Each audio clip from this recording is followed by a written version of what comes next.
കേരളത്തിൽ ഏറ്റവും അധികം വിറ്റുപോകാൻ സാധ്യതയുള്ള ഒരു പ്രോഡക്റ്റാണ് ഇന്നിവിടെ പറയുന്നത്. ഈ പ്രോഡക്റ്റ് നമുക്ക് ഹാർഡ്വെയർ ഷോപ്പിലൂടെയാണ് കിട്ടുന്നത്. ഓൾറെഡി ഈ പ്രോഡക്റ്റ് മാർക്കറ്റിലുണ്ട്.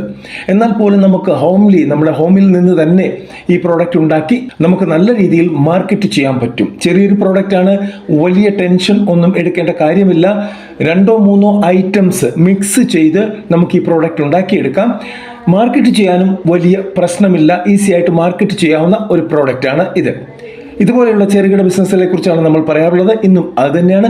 തീർച്ചയായിട്ടും നിങ്ങൾക്ക് ഈ വീഡിയോ ഇഷ്ടപ്പെട്ടാൽ ലൈക്ക് ചെയ്യാൻ മറക്കരുത്, കമൻറ്റ് ചെയ്യാൻ മറക്കരുത്, ഷെയർ ചെയ്യാൻ മറക്കരുത്. കൂടാതെ ആദ്യമായിട്ട് കാണുന്നവർ സബ്സ്ക്രൈബ് ചെയ്യാനും മറക്കരുത്. ഇന്നിവിടെ നമ്മൾ ഉണ്ടാക്കാൻ പോകുന്നത് ഇനാമൽ റിമൂവറാണ്. ഇനാമൽ അടിസ്ഥാനമാക്കിയുള്ളതാണ് ഈ സംഭവം.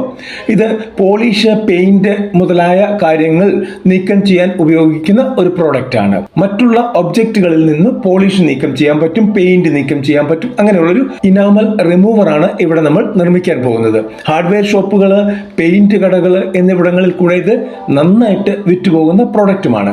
എന്തൊക്കെയാണ് ഇതിന്റെ റോ മെറ്റീരിയൽസ് എന്ന് നോക്കാം. ഏറ്റവും ആദ്യം വേണ്ടത് ഈഥൈൽ അസറ്റേറ്റ് ആണ്. ചെറിയ ക്വാണ്ടിറ്റിയാണ് പറയുന്നത്, നിങ്ങൾ അതനുസരിച്ച് കൂട്ടിയെടുത്താൽ മാത്രം മതിയാകും. 46 ml ആണ് ഇതിനു വേണ്ടി ഈഥൈൽ അസറ്റേറ്റ് വേണ്ടത്.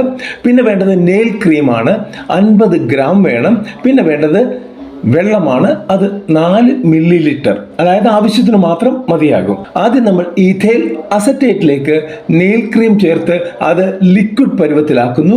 അതിനുശേഷം നമ്മൾ വെള്ളം അതിലേക്ക് ഒഴിച്ച് വീണ്ടും നന്നായിട്ട് മിക്സ് ചെയ്ത് കുപ്പികളിലാക്കുന്നു. ഇത്രയേ ഉള്ളൂ പ്രോഡക്റ്റ്. ചെറിയ പ്രോഡക്റ്റ് ആണ്, എളുപ്പം വിറ്റുപോകാൻ പറ്റുന്ന പ്രോഡക്റ്റ് ആണ്. തീർച്ചയായിട്ടും നിങ്ങളൊന്ന് ട്രൈ ചെയ്ത് നോക്കുക. ഈ പറയുന്ന കെമിക്കൽസ് എല്ലാം തന്നെ നിങ്ങൾക്ക് നിങ്ങളുടെ കെമിക്കൽ ഷോപ്പുകളിൽ ലഭ്യമാകുന്നതാണ്. അടുത്തൊരു വീഡിയോയിൽ കാണുന്നവരെ നന്ദി, നമസ്കാരം.